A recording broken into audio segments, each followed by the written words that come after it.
Hi everyone, welcome to iPlus Training Solutions.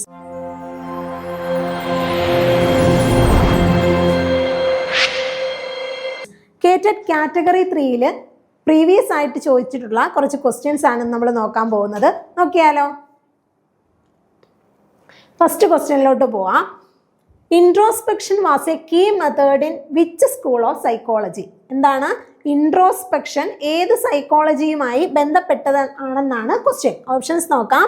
Behaviouralism, structuralism, functionalism, humanism. ഏത് school of സൈക്കോളജിയുമായി ബന്ധപ്പെട്ട term ആണ് എന്തെന്ന് പറയുന്നത്? ഇൻട്രോസ്പെക്ഷൻ എന്നാണ് ക്വസ്റ്റ്യൻ.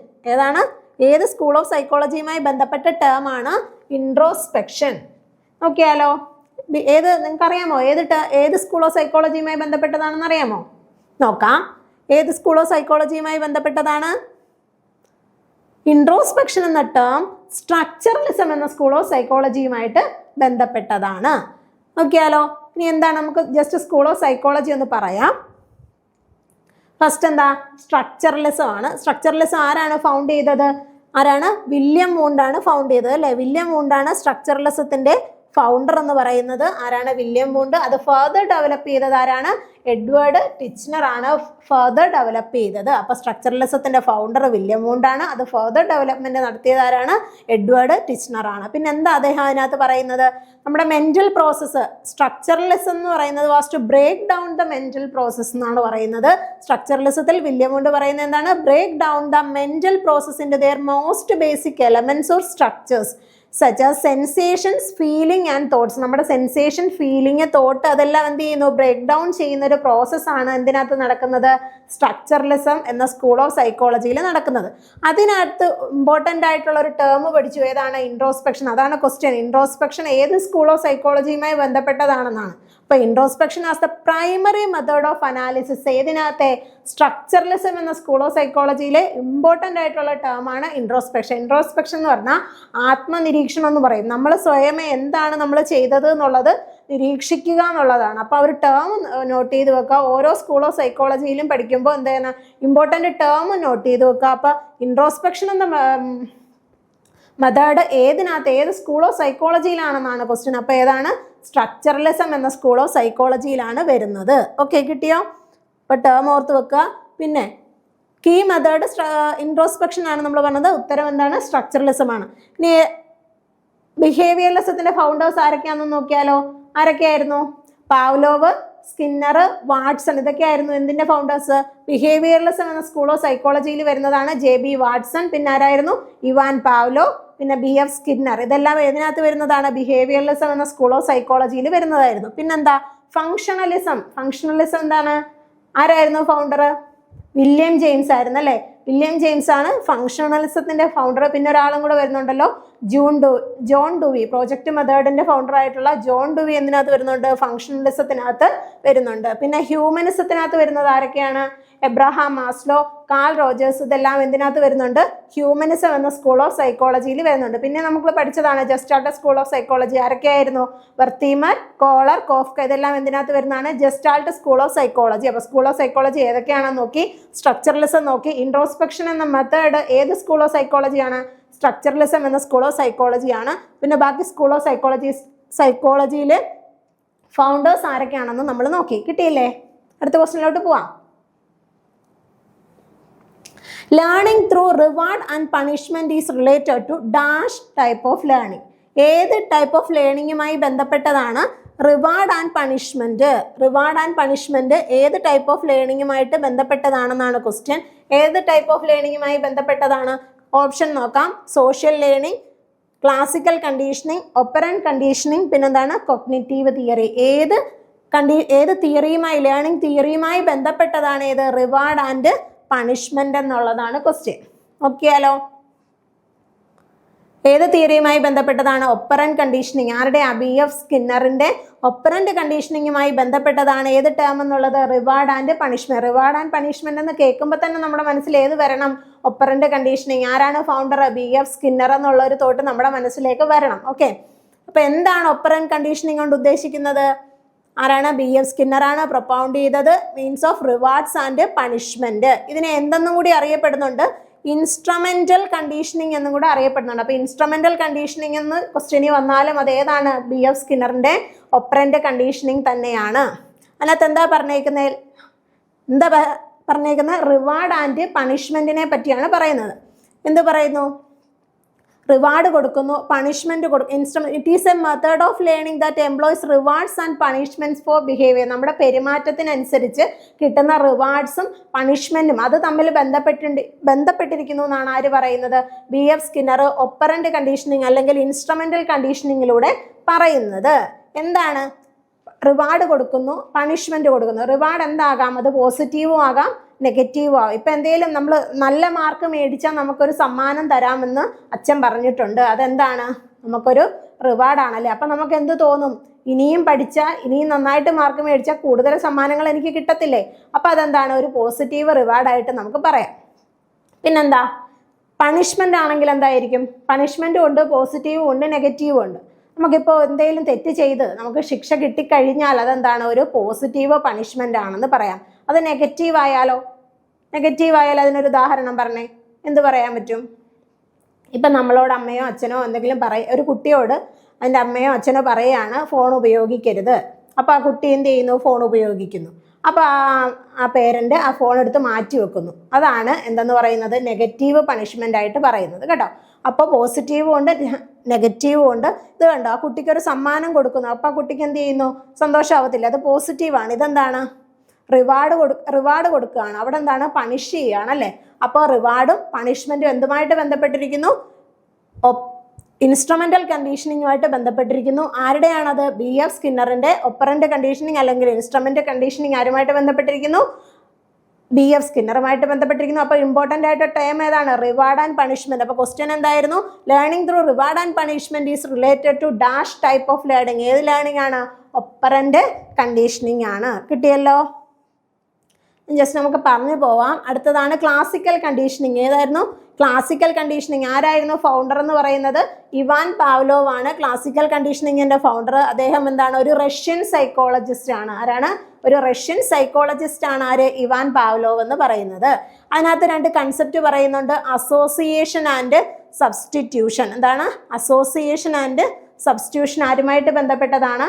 ഇവാൻ പാവ്ലോവുമായിട്ട് ബന്ധപ്പെട്ടതാണ്. ക്ലാസിക്കൽ കണ്ടീഷനിങ് ഇതാണ്. ക്ലാസിക്കൽ കണ്ടീഷനിങ്ങുള്ള തിയറി എന്താണ്? ഇവാൻ പാവ്ലോവ് പറയുന്നത് എന്താണ്? 3 ടേംസ് ആയിട്ട് ഒരു എക്സാമ്പിളിലൂടെയാണ് പറയുന്നത്. ഒരു നായയും ഒരു മണിയുമായിട്ട് ബന്ധപ്പെടുത്തി ഒരു സ്റ്റിമുലസ് റെസ്പോൺസ് തമ്മിലുള്ള ഒരു കണക്ഷനിസമാണ് പറയുന്നത്. എന്താണ്? ക്ലാസിക്കൽ കണ്ടീഷനിങ് 3 ഘട്ടങ്ങളായിട്ടാണ്: before conditioning, during conditioning, after conditioning. എന്താണ്? Before conditioning, during conditioning, after conditioning. ആദ്യം എന്ത് ചെയ്യുന്നു? ഒരു അൺകണ്ടീഷൻഡ് സ്റ്റിമുലസും അൺകണ്ടീഷൻഡ് റെസ്പോൺസും കൊടുക്കുന്നു. എന്താണ്? ഒരു അൺകണ്ടീഷൻഡ് സ്റ്റിമുലസ് ആയിട്ട് ഭക്ഷണം കൊടുക്കുന്നു. അപ്പോൾ എന്ത് ചെയ്യുന്നു? റെസ്പോൺസ് ആയിട്ട് നായയുടെ വായിൽ നിന്ന് ഉമിനീര് വരുന്നു. പിന്നെന്താണ്? ഒരു ഡ്യൂറിങ് കണ്ടീഷനിൻ്റെ സമയത്ത് എന്ത് ചെയ്യുന്നു? ഒരു ന്യൂട്രൽ സ്റ്റിമുലസും അതുപോലെ അൺകണ്ടീഷൻഡ് സ്റ്റിമുലസും. ഒരു മണിശബ്ദം മുഴക്കുന്നു, ഭക്ഷണം കൊടുക്കുന്നു. അപ്പോഴും നായയുടെ വായിൽ എന്ത് വരുന്നു? ഉമിനീര് വരുന്നു. പിന്നെ ആഫ്റ്റർ കണ്ടീഷനിങ്, അപ്പം മണി അടിച്ചു, ഭക്ഷണം കിട്ടി. അപ്പോൾ പിറ്റേന്ന് നായ മണി അടിക്കുമ്പോൾ ഭക്ഷണം കിട്ടുമെന്നൊരു തോന്നൽ ആർക്ക് വരുന്നു? ആ നായയുടെ ഉള്ളിൽ വരുന്നു. അപ്പോൾ വീണ്ടും എന്ത് ചെയ്യുന്നു? കണ്ടീഷൻഡ് റെസ്പോൺസ് ആയിട്ട് എന്ത് ചെയ്യുന്നു? ഉമിനീര് വരുന്നു. അതാണ് ഇവാൻ പാവ്ലോവിൻ്റെ എന്തെന്ന് പറയുന്നത്? Classical conditioning theory. Stimulus response തമ്മിലുള്ള ഒരു ബന്ധത്തെ പറ്റിയാണ് ആര് പറയുന്നത്? ഇവാൻ പാവ്ലോവ് പറയുന്നത്. അതാണ് അസോസിയേഷനും സബ്സ്റ്റിറ്റ്യൂഷനും പറയുന്നത്. ഇവിടെ എന്താ? അസോസിയേഷൻ എന്ന് പറയുമ്പോൾ ഭക്ഷണവും മണിശബ്ദവും കൂടി കേട്ടപ്പോൾ അതിനെന്ത് ചെയ്യുന്നു? വായിൽ ഉമിനീര് വരുന്നു. അപ്പോൾ എന്താണ്? മണിശബ്ദം മാത്രം മുഴക്കുമ്പോഴാണ് പിന്നെ എന്ത് വരുന്നത്? ഉമിനീര് വരുന്നത്. അതാണ് അസോസിയേഷനും സബ്സ്റ്റിറ്റ്യൂഷനും കൂടെ ചേർന്നതാണ് എന്തെന്ന് പറയുന്നത്? Classical conditioning theory. ഓക്കെ, കിട്ടിയോ? ആരുടെ ആയിരുന്നു? ഇവാൻ പാവ്ലോവിൻ്റെയാണ് classical conditioning. Next social learning. അതെന്താ? സോഷ്യൽ ലേണിംഗ് ആരുടെയാണ്? ആൽബർട്ട് ബന്ദൂരയുടെയാണ് സോഷ്യൽ ലേണിംഗ്. ആൽബർട്ട് ബന്ദൂരയായിട്ട് ബന്ധപ്പെടുത്തി എന്തൊക്കെ അറിയാം? Bobo doll experiment. കുട്ടികൾ എന്ത് ചെയ്യുന്നു? മുതിർന്നവരെ ഇമിറ്റേറ്റ് ചെയ്യുന്നു എന്നുള്ള കാര്യമാണ് അതിനകത്ത് പറയുന്നത്. പിന്നെ emphasises the importance of observing, modelling and imitating the behaviours, attitudes. അതെല്ലാം ഇമിറ്റേറ്റ് ചെയ്യുന്ന ഒരു കാര്യമാണ് ആര് പറയുന്നത്? ആൽബർട്ട് ബന്ദൂര തൻ്റെ സോഷ്യൽ ലേണിംഗ് തിയറിയിലൂടെ പറയുന്നത്. കിട്ടിയില്ലേ? അടുത്താണ് കൊഗ്നിറ്റീവ് തിയറി. അറിയാമല്ലോ. ആരാണ്? കൊഗ്നിറ്റീവ് തിയറി ആരുമായിട്ട് ബന്ധപ്പെട്ടതാണ്? ജീൻ പിയാഷെയുമായിട്ട് ബന്ധപ്പെട്ടതാണ്. Understand what children were thinking. Children കുട്ടികളുടെ ചിന്തയെ പറ്റിയാണ് ആര് പറയുന്നത്? ജീൻ പിയാഷെ പറയുന്നത്. അപ്പോൾ നമ്മൾ എന്താണ് ഒപ്പറന്റ് കണ്ടീഷനിങ് പറഞ്ഞു, ക്ലാസിക്കൽ കണ്ടീഷനിങ് പറഞ്ഞു, സോഷ്യൽ ലേണിംഗ് പറഞ്ഞു, കോഗ്നിറ്റീവ് തിയറി പറഞ്ഞു, ക്ലാസിക്കൽ കണ്ടീഷനിങ് വന്ന രീതിയും പറഞ്ഞു. അടുത്ത ക്വസ്റ്റ്യനിലോട്ട് പോവാം. നെക്സ്റ്റ് എന്താ? Which of the following method is based on learning by doing theory. Learning by doing തിയറിയുമായി ബന്ധപ്പെട്ടത് ഏത് എന്നാണ്? Problem solving method, lecture cum discussion method, inductive and deductive method, analytical synthesis method. Okay, ഇതിലേതാണ് learning by doing? Learning by doing എന്താണ്? പ്രവൃത്തിയിലൂടെ പഠിക്കുക. ആ term കേൾക്കുമ്പോൾ തന്നെ അറിയാലോ ഏതാണ്. ഇനി അത് എക്സ്പ്ലെയിൻ ചെയ്യേണ്ട ആവശ്യമൊന്നുമില്ല. പ്രോബ്ലം സോൾവിംഗ് മെത്തേഡ് ആണ് അല്ലേ? ഏതാണ് ലേണിംഗ് ബൈ ഡൂയിങ് എന്ന് പറയുന്നത്? എന്തുമായിട്ട് ഏത് മെത്തേഡുമായിട്ട് ബന്ധപ്പെട്ടിരിക്കുന്നു? പ്രോബ്ലം സോൾവിംഗ് മെത്തേഡുമായിട്ടാണ് ബന്ധപ്പെട്ടിരിക്കുന്നത്. ആരാണ് ലേണിംഗ് ബൈ ഡൂയിങ്ങുമായിട്ട് ബന്ധപ്പെട്ട ഒരു വ്യക്തിയുടെ പേര് പറയാമോ? ലേണിംഗ് ബൈ ഡൂയിങ്ങുമായിട്ട് ബന്ധപ്പെട്ട ഒരു വ്യക്തിയുടെ പേര് പറഞ്ഞേ. ആരാണ്? ജോൺ ഡൂയി അല്ലേ? ജോൺ ഡൂയി എന്തുമായിട്ട് ബന്ധപ്പെട്ടതാണ്? ഈ ലേണിംഗ് ബൈ ഡൂയിങ്ങുമായിട്ട് ബന്ധപ്പെട്ടതാണ്. അപ്പോൾ ലേണിംഗ് ബൈ ഡൂയിങ്ങുമായി ബന്ധപ്പെട്ട ഇവിടെ ഏതാണെന്ന് ചോദിച്ചാൽ അത് ഏതാണ്? പ്രോബ്ലം സോൾവിംഗ് മെത്തേഡാണ്. കിട്ടിയില്ലേ? അതൊരു സിമ്പിളായിട്ടുള്ള ക്വസ്റ്റ്യനാണ്. ഇനി അടുത്ത മാച്ച് ദ ഫോളോയിങ് ആണ് ക്വസ്റ്റ്യൻ. എന്താണ്? ഇൻ്റലിജൻസ് തിയറിയും അതിൻ്റെ പ്രൊമോട്ടേഴ്സും അത് ആരാന്ന് മാച്ച് ചെയ്യുക എന്നുള്ളതാണ് ക്വസ്റ്റ്യൻ. ഏതൊക്കെ ഇൻ്റലിജൻസ് തിയറിയാന്ന് നോക്കിയാലോ? Multiple factor theory, structure of intellect, multiple intelligence, emotional intelligence theory. 4 intelligence theory പറയുന്നുണ്ട്. അതിൻ്റെ പ്രൊമോട്ടേഴ്സിനെയും പറയുന്നുണ്ട്. നോക്കിയാലോ ഏതാണ്? മൾട്ടിപ്പിൾ ഫാക്ടർ തിയറി ആരുമായിട്ട് ബന്ധപ്പെട്ടിരിക്കുന്നു? പറഞ്ഞേ, ആരുമായിട്ട് ബന്ധപ്പെട്ടിരിക്കുന്നു മൾട്ടിപ്പിൾ ഫാക്ടർ തിയറി? LL തേഴ്സ്റ്റണുമായിട്ട് ബന്ധപ്പെട്ടിരിക്കുന്നു അല്ലേ? LL Thurstone. മൾട്ടിപ്പിൾ ഫാക്ടർ തിയറിയുടെ പ്രൊമോട്ടർ ആരാണ്? LL തേഴ്സ്റ്റൺ ആണ്. നെക്സ്റ്റ് ക്വസ്റ്റ്യൻ ഏതാ? Structure of intellect. Structure of intellect എന്ന് പറയുമ്പോൾ ഏതാണ്? ആരുടെയാണ് structure of intellect?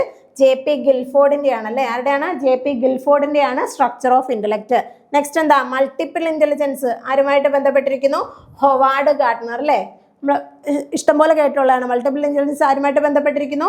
Howard Gardner. Next emotional intelligence theory. Emotional intelligence ആരുമായിട്ട് ബന്ധപ്പെട്ടതാണ്? Daniel Goleman. ആരാണ്? Daniel Goleman. ഒന്നുകൂടെ നോക്കിയോ. മൾട്ടിപ്പിൾ ഫാക്ടർ തിയറി ആരുടെയാണ്? LL Thurstone. Structure of intellect ആരുടെയാണ്? JP Guilford. Multiple intelligence Howard Gardner. Emotional intelligence ആരുമായിട്ട് ബന്ധപ്പെട്ടതാണ്? Daniel Goleman. Answer നോക്കിയാലോ ഏതാണ്? ഓപ്ഷൻ എ ആണ്. ശരിയാണ്. നമ്മൾ പറഞ്ഞതുപോലെ തന്നെയാണ്. Multiple factor LL Thurstone, structure of intellect Guilford, പിന്നെന്താ C2 ഡാനിയൽ ഗോൾമാൻ, D1 അല്ല C2 അല്ലേ ഹൊവാർഡ് ഗാർട്ട്നർ, D എന്താണ്? Daniel Goleman. കിട്ടിയില്ലേ? ഇങ്ങനത്തെ മൾട്ടിപ്പിൾ ചോയ്സ് എല്ലാത്തിൻ്റെ ഫൗണ്ടേഴ്സിനെയും പ്രൊമോട്ടേഴ്സിനെയൊക്കെ കൃത്യമായിട്ട് ഓർത്തിരിക്കുക. നെക്സ്റ്റ് ക്വസ്റ്റ്യൻ അതിൽ നിന്ന് തന്നെ വന്നിട്ടുള്ളതാണ്. ഗിൽഫോർഡിൻ്റെ structure of intellect memory comes under. ഏതിനകത്താണ് മെമ്മറി വരുന്നത്? Structure of intellect ആരുടെയാണ്?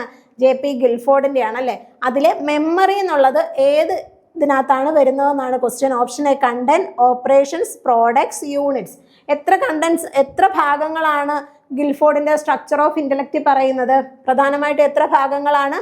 3 ഭാഗങ്ങളാണ്. അതിനകത്ത് മെമ്മറി എന്ന് പറയുന്നത് ഏതിലാണെന്നാണ് ക്വസ്റ്റ്യൻ. JP ഗിൽഫോർഡിൻ്റെ ആണ് എന്തെന്ന് പറയുന്നത്? SOI model structure of intellect എന്ന് പറയുന്നത് JP ഗിൽഫോർഡിൻ്റെ ആണ്. പിന്നെന്താണ് അദ്ദേഹം പറയുന്നത്? എന്താണ്? ബുദ്ധി ഏകമായി ലഭിക്കുന്ന ഒന്നല്ല, അത് പല ഘടകങ്ങൾ കൂടി ചേർന്നാണ് എന്ത് വികസിക്കുന്നത്? ബുദ്ധി വികസിക്കുന്നത് എന്നാണ് പറയുന്നത്. അദ്ദേഹം അതിന് 3 ഇത് പറയുന്നുണ്ട്. ഏതൊക്കെയാണ്? Content, operations, products. ഏതൊക്കെയാണ്? Contents, operations, products. ഇതെല്ലാം കൂടെ ചേർന്നതാണ് എന്തെന്ന് പറയുന്നത്? ബുദ്ധി എന്നാണ് അദ്ദേഹം പറയുന്നത്. അതിൽ എന്താണ് നമ്മുടെ ക്വസ്റ്റ്യൻ? എന്താണ്? Memory comes under. ഇതിൽ ഏതിനകത്താണ് മെമ്മറി വരുന്നതെന്നാണ് ക്വസ്റ്റ്യൻ. ഏതാണ് മെമ്മറി? ഇതിൽ ഏത് ഭാഗത്ത് വരുന്നു എന്നാണ് ക്വസ്റ്റ്യൻ. എവിടെയാണ് മെമ്മറി വരുന്നത്? ഇവിടെയാണല്ലേ? അപ്പം മെമ്മറി വരുന്ന ഭാഗം ഏതാണ്? ഓപ്പറേഷൻസ് ആണ്. അപ്പോൾ ഇവിടെ ആൻസർ ഏതാണ്? ഓപ്പറേഷൻസ്. അപ്പോൾ കണ്ടന്റ്, ഓപ്പറേഷൻ, പ്രോഡക്ട്സ് ഇത് 3 കൂടെ ചേർന്നതാണ് SOI മോഡൽ എന്ന് പറയുന്നത്. ഇതിനകത്തെല്ലാം എന്ത് ചെയ്യുന്നുണ്ട്? സബ് കണ്ടൻസ് ആയിട്ട് വരുന്നുണ്ട്. അപ്പോൾ ഇതെല്ലാമാണ് എബിലിറ്റീസ്. ഇത്ര എബിലിറ്റീസ് ചേർന്നതാണ് ബുദ്ധി വികാസം എന്നാണ് ആര് പറയുന്നത്? JP ഗിൽഫോർഡ് പറയുന്നത്. ഓക്കെ, സ്ട്രക്ചർ ഓഫ് ഇൻ്റലക്ട് കിട്ടി. അപ്പോൾ ഈ പോയിന്റ്സ് എല്ലാം നിങ്ങൾ ഓർത്തിരിക്കണം. ഇതിൽ നിന്നായിരിക്കും ക്വസ്റ്റ്യൻ വരുന്നത്. ഇപ്പോൾ ഓപ്പറേഷൻസ്, കണ്ടൻസ് അതെന്താണെന്നല്ല, ഇപ്പോൾ കുറച്ച് ഡീപ്പായിട്ടല്ലേ ക്വസ്റ്റ്യൻ വരുന്നത്. അപ്പോൾ നമ്മളിത് ഇത്രയും പഠിച്ചിരിക്കണം കേട്ടോ. ഓരോ കണ്ടൻസും എന്താണെന്നുള്ളത് ഓരോന്നിലും ഉൾപ്പെടുന്നവ എന്തൊക്കെയാണെന്നുള്ളത് കൃത്യമായിട്ട് നോക്കിക്കൊണ്ട് പോവുക. ഓക്കെ, നെക്സ്റ്റ് ക്വസ്റ്റ്യൻ പോയാലോ? According to Piaget, in which stage child develops the ability for seriation and different types of classification? Seriation അതുപോലെ ഡിഫറെൻറ്റ് ടൈപ്സ് ഓഫ് ക്ലാസിഫിക്കേഷൻ പിയാഷയുടെ ഏത് സ്റ്റേജിലാണ് വരുന്നതെന്നാണ് ക്വസ്റ്റ്യൻ. ആദ്യം എന്താണ്? സീരിയേഷനും ക്ലാസിഫിക്കേഷനും. ഏതൊക്കെയാണ് സ്റ്റേജസ് അറിയാലോ? പിയാഷയുടെ സ്റ്റേജസ് ഏതൊക്കെയാണ്? Sensory motor stage, pre operational stage, concrete operational stage, അതുപോലെ formal operational stage. ഇതിനകത്ത് സീരിയേഷനും ഡിഫറെൻറ്റ് ടൈപ്സ് ഓഫ് ക്ലാസിഫിക്കേഷനും ഏത് സ്റ്റേജിലാണ് വരുന്നതെന്ന് നോക്കുന്നത്. അപ്പോൾ ഏത് സ്റ്റേജിലാണ്? കോൺക്രീറ്റ് ഓപ്പറേഷണൽ സ്റ്റേജിലാണ് എന്ത് വരുന്നത്? സീരിയേഷൻ അതുപോലെ ക്ലാസിഫിക്കേഷൻ. നമ്മൾ സ്കൂൾ ഓഫ് സൈക്കോളജി പഠിച്ചപ്പോൾ ഇൻട്രോസ്പെക്ഷൻ പറഞ്ഞില്ലേ, അതുപോലെയാണ് ഇവിടെ. ഇങ്ങനെ ആയിരിക്കും ക്വസ്റ്റ്യൻ വരുന്നത്, ഓരോ ടേം വെച്ചിട്ടായിരിക്കും ക്വസ്റ്റ്യൻ വരുന്നത്. അപ്പോൾ ഡീറ്റെയിൽ ആയിട്ട് നോക്കുക. അപ്പോൾ സീരിയേഷൻ അതുപോലെ ക്ലാസിഫിക്കേഷൻ വരുന്നത് കോൺക്രീറ്റ് ഓപ്പറേഷണൽ സ്റ്റേജിലാണ്. ഇനി എന്താണ് സീരിയേഷൻ, എന്താണ് ക്ലാസിഫിക്കേഷൻ എന്ന് നോക്കിയാലോ? നോക്കാം, എക്സാമ്പിൾ വെച്ചിട്ട് പറയാം, അപ്പം നിങ്ങൾക്ക് എളുപ്പം കിട്ടും. എന്താണ് സീരിയേഷൻ്റെ എക്സാമ്പിൾ നോക്കിക്കേ. സീരിയേഷൻ്റെ എക്സാമ്പിൾ നോക്കിക്കേ. Lining of sticks from shortest to longest. എന്താണ്? സ്റ്റിക്കുകളെ അറേഞ്ച് ചെയ്യുകയാണ് ഷോർട്ടസ്റ്റിൽ നിന്ന് ലോങ്ങസ്റ്റിലേക്ക്. ഒരു കുട്ടി എന്ത് ചെയ്യുന്നു? സ്റ്റിക്കുകളെ അറേഞ്ച് ചെയ്യുന്നു ഷോർട്ടസ്റ്റിൽ നിന്ന് ലോങ്ങസ്റ്റിലേക്ക്. അങ്ങനത്തെ ഒരു it is the process of arranging objects in A logical graded sequence along A quantitative dimension. അതാണ് എന്ത് പറയുന്നത്? സീരിയേഷൻ എന്നതുകൊണ്ട് ഉദ്ദേശിക്കുന്നത്. എക്സാമ്പിൾ വെച്ചിട്ട് ഓർക്കും, അപ്പം നിങ്ങൾക്ക് മറന്നു പോകത്തില്ല. ഓക്കെ, നെക്സ്റ്റ് എന്താ? ക്ലാസിഫിക്കേഷൻ എക്സാമ്പിൾ എന്താ? സോർട്ടിങ് ഷേപ്സ്, പല പല ട്രയാങ്കിൾ, സർക്കിൾ, അങ്ങനെ കുറേ കൂട്ടങ്ങൾ തന്നിട്ടുണ്ടെങ്കിൽ പിള്ളേർക്ക് എന്ത് ചെയ്യാൻ പറ്റും? അതിനെ സോർട്ട് ചെയ്ത് മാറ്റി വെക്കാൻ പറ്റും. അതുപോലെ separating red blocks from blue blocks, അങ്ങനെ അറേഞ്ച് ചെയ്യാൻ പറ്റും, സെപ്പറേറ്റ് ചെയ്യാൻ പറ്റും. അതെല്ലാം എന്തിന് ഉദാഹരണമാണ്? ക്ലാസിഫിക്കേഷൻ ഉദാഹരണമാണ്. അപ്പോൾ രണ്ട് ടേം പറഞ്ഞു, ഏതൊക്കെയാണ്? സീരിയേഷൻ അതുപോലെ ക്ലാസിഫിക്കേഷൻ. ഇത് രണ്ടും ഏതുമായിട്ട്, ഏത് സ്റ്റേജ്, പിയാഷയുടെ ഏത് സ്റ്റേജുമായിട്ട് ബന്ധപ്പെട്ടതാണ്? കോൺക്രീറ്റ് ഓപ്പറേഷണൽ സ്റ്റേജുമായിട്ട് ബന്ധപ്പെട്ടാണ്. അപ്പോൾ രണ്ട് ടേം നന്നായിട്ട് നോട്ട് ചെയ്യുക, സീരിയേഷൻ, ക്ലാസിഫിക്കേഷൻ. നമുക്ക് പിയാഷയുടെ തിയറി ഒന്ന് നോക്കിയാലോ? പ്രധാനമായിട്ടും 4 സ്റ്റേജാണുള്ളത്. Sensory motor stage 0 to 2 years old ആണ്. നെക്സ്റ്റ് എന്താ? Pre operational stage 2 to 7, concrete operational stage 7 to 11, formal operational stage ആകുമ്പോൾ 12+ ആണ് അല്ലേ? ഓക്കെ, അതിനകത്ത് പിന്നെന്താ പറയുന്നത്? ചിത്രമൊക്കെ നോക്കി വെച്ചോണേ. അപ്പോൾ അതൊക്കെ ഒരു മനസ്സിലുണ്ടെങ്കിൽ നമുക്ക് പെട്ടെന്ന് കിട്ടും കാര്യങ്ങളൊക്കെ. Major activity without use of symbols ആണ് എന്തിനകത്ത് പറയുന്നത്? Sensory motor stage. ഇവിടെ എന്താണ്? പ്രീ ഓപ്പറേഷൻ ആകുമ്പോൾ നമുക്ക് ലാംഗ്വേജ് ഡെവലപ്പ് ചെയ്യുന്നു, മെമ്മറി ഡെവലപ്പ് ചെയ്യുന്നു, പിന്നെ ഇമാജിനേഷൻ, അതൊക്കെയാണ് നമ്മുടെ മനസ്സിലോട്ട് ഓടി വരുന്ന കാര്യങ്ങൾ. പിന്നെന്താണ്? കോൺക്രീറ്റ് ഓപ്പറേഷൻ ആകുമ്പോൾ മോർ ലോജിക്കൽ, കുറച്ചും കൂടെ നമ്മൾ വലുതായില്ലേ, 7 to 11 years ആയില്ലേ. അപ്പോൾ എന്താണ്? More logical and methodological manipulation of symbols വരുന്നു. പിന്നെന്താണ്? 12+ ആകുമ്പോൾ എന്താണ്? Use of symbols to relate abstract കോൺസെപ്റ്റിലോട്ട് നമുക്ക് ഡെവലപ്പ് ചെയ്യാൻ പറ്റുന്നു എന്നുള്ളതാണ് 4 സ്റ്റേജസ്. ജസ്റ്റ് ഡീറ്റെയിൽ ആയിട്ടൊന്ന് നോക്കി പോവാം. Sensory motor stage 0 to birth to 2 years ആണ്. പിന്നെ അവിടെയാണ് നമ്മൾ എന്തൊക്കെ പറയുന്നത്? ആക്ഷൻസ്.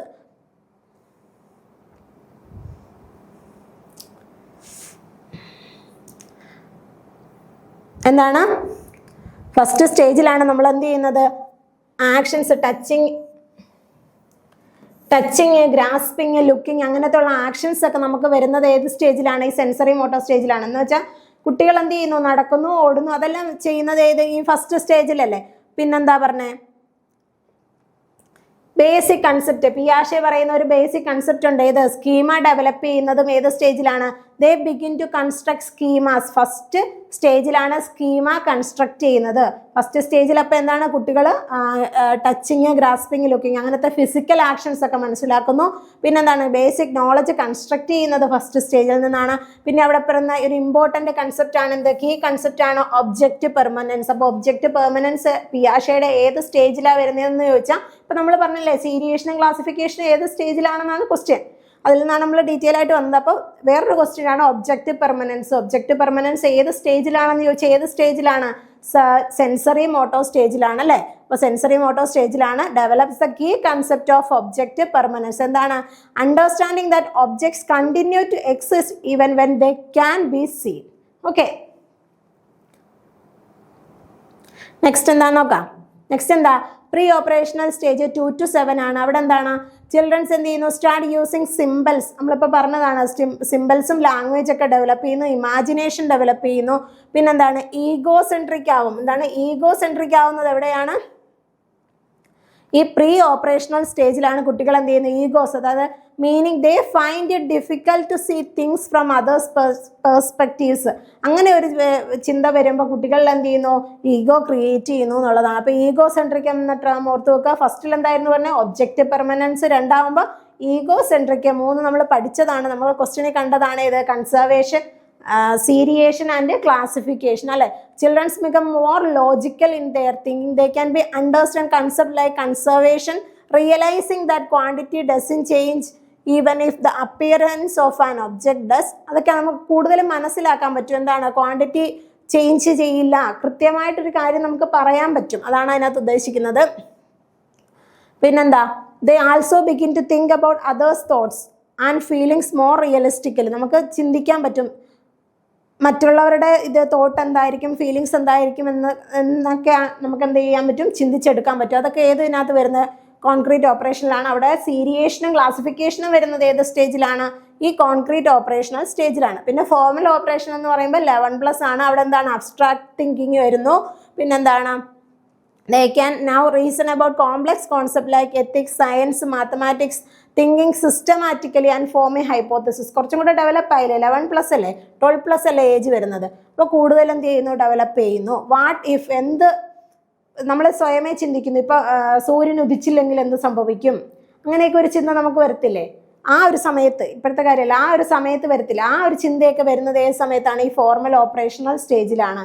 ഇപ്പോൾ ഒരു ഞാനൊരു മന്ത്രിയായാൽ എന്നെ കൊണ്ട് എന്ത് ചെയ്യാൻ പറ്റും എന്ന് നമ്മൾ ആ ഒരു സമയത്ത് ചിന്തിക്കത്തില്ലേ. അത് അങ്ങനത്തെയുള്ള ചിന്തകളൊക്കെ വരുന്നത് ഏതിലാണ്, ഈ ഫോർമൽ ഓപ്പറേഷണൽ സ്റ്റേജിലാണ്. അപ്പോൾ വാട്ട് ഇഫ് എന്നുള്ള സിനാരിയോസ് ഒക്കെ വരുന്നത് ഏതാണെന്ന് ചോദിച്ചു കഴിഞ്ഞാൽ അത് ഫോർമൽ ഓപ്പറേഷണൽ സ്റ്റേജിലായിരിക്കും. കിട്ടിയില്ലേ. അപ്പോൾ പിയാഷയുടെ തിയറി എന്ന് പറയുന്നത് ആ സ്റ്റേജസ് എല്ലാം കൃത്യമായിട്ട് നോക്കിയിട്ട് പോവുക, ആ ടേംസ് എല്ലാം കൃത്യമായിട്ട് പഠിച്ചു വെക്കുക കേട്ടോ. നെക്സ്റ്റ് എന്താ, which of the following best illustrates Vygotsky's ideas that language and thought become interconnected? ഏത് സ്റ്റേജിലാണ് വൈഗോട്സ്കി പറയുന്നത് ലാംഗ്വേജ് തോട്ട്, ഇതിലേതിലാണ് ലാംഗ്വേജും തോട്ടും എന്താണ് ഇന്റർകണക്റ്റഡ് ആയിട്ടുള്ളതെന്നാണ് ക്വസ്റ്റ്യൻ. നോക്കാം. A toddler baby is without meaning, an adult thinks in image only, child uses self-talk, it so silently, child learns vocabulary. എന്നാണ് options. ആൻസറിലോട്ട് പോയാലോ, എന്താണ്, a child uses self talk to silently. നമ്മളിപ്പോൾ കുട്ടികൾ എന്ത് ചെയ്യുന്നു, കുട്ടികളുടേതായ കാര്യങ്ങൾ ചെയ്യത്തില്ലേ, പേരൻസ് ഒന്നും ഇടപെടാതെ കുട്ടികൾ അവരുടെ കളിപ്പാട്ടങ്ങളൊക്കെ വെച്ച് കൃത്യമായിട്ട് ആരെയും ശല്യപ്പെടുത്താതെ, ആരുടെയും ശല്യം ഇല്ലാതെ അവരുടെ മാറിയിരുന്ന് കളിക്കത്തില്ലേ. പക്ഷെ അവരെന്ത് ചെയ്യുന്നുണ്ടായിരിക്കും, സൈലൻ്റ് ആയിട്ട് സംസാരിക്കുന്നുണ്ടായിരിക്കും അല്ലേ, അവരുടേതായ ഒരു ലോകത്ത് നിന്ന് സംസാരിക്കുന്നുണ്ട്. അതാണ് ലാംഗ്വേജും തോട്ടും എങ്ങനെ ഇന്റർകണക്ട് ചെയ്യുന്നു എന്നാണ് വൈഗോട്സ്കി പറഞ്ഞത്. Self talk to so silently എന്നാണ് ആര് പറഞ്ഞത്, വൈഗോട്സ്കി പറഞ്ഞത്. ഓക്കെ, ഇതൊക്കെ ഒരു പ്രീവിയസ് ഇയർ ക്വസ്റ്റ്യൻ ആണ്. ഇനി അടുത്തത് objective based evaluation refers to which of the following, ഏതുമായിട്ട് ബന്ധപ്പെട്ടതാണ്, an evaluation which is not subjective, an evaluation which is not objective and impersonal, an evaluation which is based on pre determined objectives, none of the above. ഏതാണ്, objective based evaluation ആണ്. അതെന്താ, objective based evaluation എപ്പോഴും എന്തിനെ ആശ്രയിച്ചിരിക്കുന്നതായിരിക്കും, pre determined object. അത് നമ്മൾ ഓർത്ത് വെച്ച് കഴിഞ്ഞാൽ നമുക്ക് വേറെ ഓപ്ഷൻ നോക്കേണ്ടി വരത്തില്ല, നമുക്ക് കറക്റ്റ് ആൻസറിലോട്ട് പോവാം. ഒബ്ജക്റ്റീവ് ബേസ്ഡ് ഇവാലുവേഷൻ എപ്പോഴും എന്തിനെ ആശ്രയിച്ചിരിക്കും, based on pre determined objectives. Okay, next നോക്കിയാലോ. Which of the following statement aptly describe the purpose of a diagnostic assessment. എന്താണ്, ഡയഗ്നോസ്റ്റിക് അസസ്മെന്റിനെ പറ്റിയാണ് ക്വസ്റ്റ്യൻ. ഏതാണ് ഇതിൽ പർപ്പസ് എന്ന് പറയുന്നത്, നോക്കാം. To identify the areas where students may need additional support or instruction and remedial measures.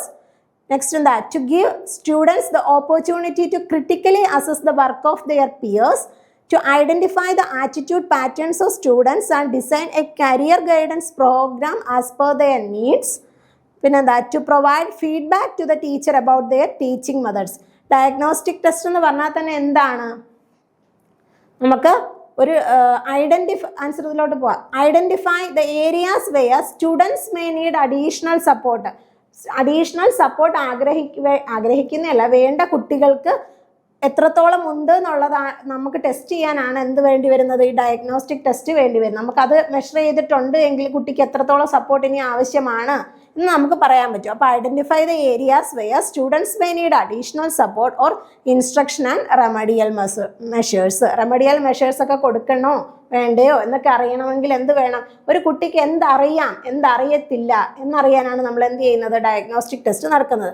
അതിനെപ്പറ്റി നോക്കിക്കോ. It's a type of pre assessment that allows teachers to evaluate students existing knowledge. കുട്ടികൾക്ക് എന്തറിയാം, അതുപോലെ skills, strengths, areas of difficulty, ഏത് area ആണ് ആ കുട്ടിക്ക് ബുദ്ധിമുട്ടുള്ളത് എന്നൊക്കെ മനസ്സിലാക്കാൻ ഒരു ടീച്ചറിനെ ഹെൽപ്പ് ചെയ്യുന്നതാണ് ഏത്? ഡയഗ്നോസ്റ്റിക് ടെസ്റ്റ് എന്ന് പറയുന്നത്. പിന്നെന്താണ്? സ്റ്റുഡൻസ് നീഡ് അഡീഷണൽ സപ്പോർട്ട് വേണ്ടി വരുമ്പോഴും നമുക്ക് എന്ത് ചെയ്യാൻ പറ്റും? ഡയഗ്നോസ്റ്റിക് ടെസ്റ്റ് യൂസ് ചെയ്യാൻ പറ്റും. ഓക്കെ, ഇനി അടുത്ത എന്താണ്? Achievement test. അച്ചീവ്മെന്റ് ടെസ്റ്റ് എന്ന് പറയുന്നത് കുട്ടിയുടെ ഒരു മികച്ച പെർഫോമൻസ് എത്രത്തോളം കുട്ടി അച്ചീവ് ചെയ്തു എന്നൊരു, അതായത് നമ്മളൊരു ക്ലാസ് കൊടുക്കുന്നു, അതിനുശേഷം ഒരു പരീക്ഷ നടത്തുമ്പോൾ എന്ത് പറയാൻ പറ്റും? എത്ര മാർക്ക് നേടി. അതെല്ലാം എന്താണ്? ഒരു അച്ചീവ്മെന്റ് ടെസ്റ്റിന് ഉദാഹരണമാണ്. നെക്സ്റ്റ് എന്താ? Prognostic test. പ്രോഗ്നോസ്റ്റിക് ടെസ്റ്റ് എന്ന് പറഞ്ഞാൽ പ്രഡിക്ഷൻ ഫോർ ദ ഫ്യൂച്ചർ. ഒരു ക്ലാസ് കഴിയുമ്പോൾ ആ കുട്ടി ഏതൊക്കെ മേഖലയിലാണ് ഡെവലപ്പ് ചെയ്തതെന്ന് നമുക്ക് മനസ്സിലാവും. അപ്പോൾ ആ കുട്ടിക്ക് എന്ത് തിരഞ്ഞെടുത്താൽ അതിൻ്റെ ഭാവി മുന്നോട്ട് പോകുമെന്ന് നമുക്ക് പ്രെഡിക്റ്റ് ചെയ്യാൻ പറ്റും. അതിന് സഹായിക്കുന്ന ഒരു ടെസ്റ്റാണ് ഏതെന്നുള്ളത്? പ്രോഗ്നോസ്റ്റിക് ടെസ്റ്റ് എന്നുള്ളത്. ഓക്കെ, ലാസ്റ്റ് ക്വസ്റ്റ്യനിലോട്ട് പോവാം. What should be the underlying principle for assessment according to national education policy 2020? National education പോളിസിയിൽ 2020 വന്ന നാഷണൽ എഡ്യൂക്കേഷൻ പോളിസി എന്നുള്ള ക്വസ്റ്റ്യൻ ആണ്. ഏതാണ് അണ്ടർലൈങ് പ്രിൻസിപ്പിൾ ഫോർ അസസ്മെന്റ് എന്നുള്ളതാണ് ക്വസ്റ്റ്യൻ. നോക്കാം. എന്താണ്? Optimising learning and development for all students. അതാണ് എന്തെന്ന് പറയുന്നത്? അണ്ടർലൈങ് പ്രിൻസിപ്പിൾ എന്തുവാണെന്ന് ചോദിച്ചാൽ എന്താണ്? Optimising learning and development for all students എന്നുള്ളതാണ് ബേസിക് പ്രിൻസിപ്പിളായിട്ട് പറയുന്നത്. നോക്കിക്കോ, അതിനകത്ത് പ്രധാനമായിട്ടും പറഞ്ഞത് 2020 അത് അനൗൺസ് ചെയ്തത്. പിന്നെന്താണ്? 6% GDP റേറ്റ് കൈവരിക്കുക എന്നുള്ളത് അതിനകത്ത് പറയുന്നുണ്ട്. പിന്നെന്താ? Ministry of human resource development has been renamed as ministry of education എന്ന് പേര് മാറ്റി. പിന്നെന്താണ്? ക്ലാസ് 12 ഏജ് ടു 18 വയസ്സ് വരെയുള്ള കുട്ടികൾക്ക് റൈറ്റ് ടു എഡ്യൂക്കേഷൻ പ്രൊവൈഡ് ചെയ്യുക എന്ന് പറഞ്ഞിട്ടുണ്ട്. അതുപോലെ 2035 ആകുമ്പോഴത്തേക്കും ഗ്രോസ് എൻറോൾമെന്റ് റേഷ്യോ 50% ആക്കുക. ഇതൊക്കെയാണ് നാഷണൽ എഡ്യൂക്കേഷൻ പോളിസി 2000 പറഞ്ഞിട്ടുള്ള പ്രധാനപ്പെട്ട കാര്യങ്ങൾ. ഓക്കെ, കിട്ടിയോ? ഇത്രയും ക്വസ്റ്റ്യൻസ് മനസ്സിലായോ? അപ്പോൾ ഇത്രയൊക്കെ ഉള്ളൂ. നന്നായിട്ട് നോക്കുക, ഈ ക്വസ്റ്റ്യൻസ് എല്ലാം നന്നായിട്ട് വായിച്ച് മനസ്സിലാക്കുക. ഇമ്പോർട്ടൻറ്റ് ടേംസ് ഒക്കെ നോട്ട് ചെയ്ത് വെക്കുക. അപ്പോൾ വേറൊരു ക്ലാസ്സുമായിട്ട് വരാം. Thank you.